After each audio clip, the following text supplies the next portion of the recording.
ಬದುಕೋಕೆ ಭರವಸೆಗಳು ಇರಬೇಕು, ಬೇರೆಯವರ ಬಣ್ಣದ ಮಾತುಗಳಲ್ಲ. ಮಾತಾಡಿ ಕೆಟ್ಟವರು ಅನಿಸಿಕೊಳ್ಳುವುದಕ್ಕಿಂತ ಅರ್ಥವಾಗದೆ ಉಳಿದು ಬಿಡುವುದೇ ಒಳ್ಳೆಯದು. ನಾಲಿಗೆಗೆ ಆದ ಗಾಯ ಮಾಯವಾಗಬಹುದು, ಆದರೆ ನಾಲಿಗೆಯಿಂದ ಆದ ಗಾಯ ಮರೆತು ಹೋಗುವುದೇ. ನಮಗೆ ಯಾರು ಮೋಸ ಮಾಡಿದರೆಂದು ನೊಂದುಕೊಳ್ಳುವುದಕ್ಕಿಂತ ನಾವೇ ದುಡುಕಿ ಮೋಸ ಹೋದೆವು ಎಂದು ಸಮಾಧಾನಗೊಳ್ಳುವುದು ಉತ್ತಮ. ಅತಿಯಾಗಿ ನೋವು ಅನುಭವಿಸಿದ ವ್ಯಕ್ತಿ ಯಾರೊಂದಿಗೂ ಬೆರೆಯುವುದಿಲ್ಲ. ಹಾಗೆಯೇ ಅತಿಯಾಗಿ ನಗುವ ವ್ಯಕ್ತಿ ಯಾರೊಂದಿಗೂ ತನ್ನ ನೋವನ್ನು ಹಂಚಿಕೊಳ್ಳುವುದಿಲ್ಲ. ಕೋಪವಿರಬೇಕು ಸಹಜ, ಆದರೆ ತಾನು ಪ್ರೀತಿಸುವ ಮನಸ್ಸನ್ನೇ ಕೀಳಾಗಿ ನೋಡಿ ದೂರ ಮಾಡಿಕೊಳ್ಳುವಷ್ಟು ಇರಬಾರದು. ಅವಶ್ಯಕತೆ ಇದ್ದಾಗ ಮಾತ್ರ ನಾವು ಇಷ್ಟ ಆಗ್ತೀವಿ, ಅವಶ್ಯಕತೆ ಮುಗಿದ ಮೇಲೆ ನಾವು ಕಷ್ಟ ಆಗ್ತೀವಿ. ಅಳುತ್ತಿರುವಾಗ ಕಣ್ಣೀರು ಒರೆಸಲು ಬಾರದ ಈ ಲೋಕ ನೀನು ಸತ್ತಾಗ ಮಣ್ಣು ಕೊಡೋಕೆ ಬರುತ್ತೆ.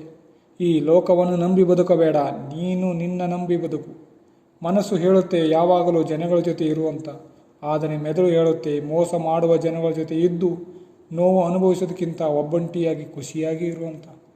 ಊಟ ಬಡಿಸುವಷ್ಟು ಹೊತ್ತು ಮಾತ್ರ ಬಾಳೆದೆಲೆ, ಊಟ ಆದಮೇಲೆ ಎಂಜಲೆಲೆ. ನಮ್ಮ ಜೀವನವೂ ಅಷ್ಟೇ.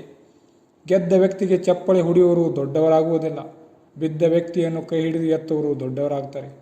ನಮಗಿಂತ ಮೇಲೆ ಇರುವವರನ್ನು ನೋಡಿ ದುಃಖ ಪಡುವ ಬದಲು ನಮಗಿಂತ ಕೆಳಗಿರುವವರನ್ನು ನೋಡಿ ದೇವರು ನಮ್ಮನ್ನು ಇಷ್ಟು ಚೆನ್ನಾಗಿ ಇಟ್ಟಿದ್ದನಲ್ಲ ಎಂದು ಖುಷಿ ಪಡಬೇಕು.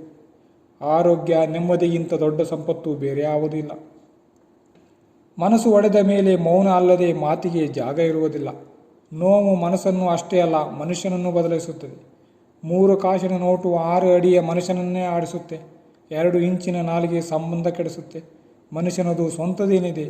ಜನ್ಮ ಬೇರೆಯವರು ನೀಡಿದ್ದಾರೆ, ಹೆಸರು ಬೇರೆಯವರು ಇಟ್ಟಿದ್ದಾರೆ, ಶಿಕ್ಷಣವೂ ಬೇರೆಯವರು ಕಲಿಸಿದ್ದಾರೆ, ಕೆಲಸವೂ ಬೇರೆಯವರು ಕೊಡ್ತಾರೆ, ನಾಳೆ ಸ್ಮಶಾನಕ್ಕೂ ಬೇರೆಯವರು ಹೊತ್ಕೊಂಡು ಹೋಗ್ತಾರೆ.